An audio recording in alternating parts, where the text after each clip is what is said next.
Hi, welcome back to my channel. Today I want to talk to how to move to Las Vegas.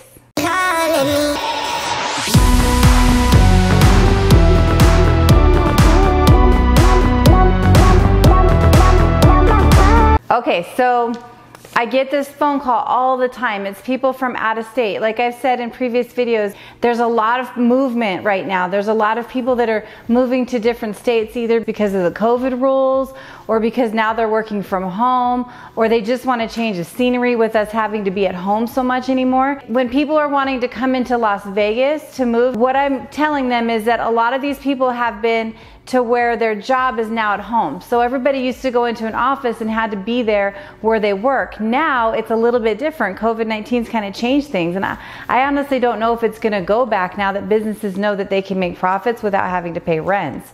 So what I'm telling people to do is, if now they're working from their house, the best thing to do right now is to get a letter from your employer stating that you work from home so you could live anywhere.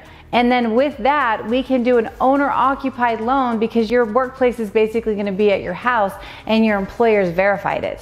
So a lot of people are doing it that way. Some people, their employers won't put letters together like that, or they're still under the impression that when this is over, they're going to send them back to the office. So in those cases, there's still a lot of people that are wanting to move because their ultimate goal is to be in Las Vegas instead of the city that they're living in. So what they're doing is we're putting the loan as what's called a second home or a vacation loan, where you have to put a little bit more down. So it's a 10% down payment, but we're going to count your primary residence, whatever you own or rent in the city that you live in right now.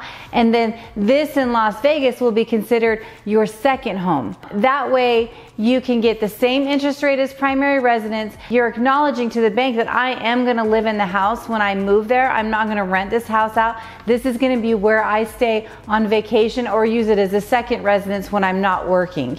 So a lot of people are doing it that way, or getting a letter from their employer before they move. And then another way too is that with the big movement and stuff, a lot of people are just looking for different jobs in different industries. And so, you know, like if you were to able to find a job in Las Vegas, what you'd have to do is have your new employer give you a job offer letter. And with the job offer letter, it's going to state what you make, so what your annual salary is or your hourly salary times how many hours you're going to work. And then it's going to state when you're going to start that job. So if you do it this way, that works just fine. We just have to be able to have your job start within 30 days of closing. So we could still close you on a loan, and then as long as the date, so like let's just say your date of starting is going to be August 30th.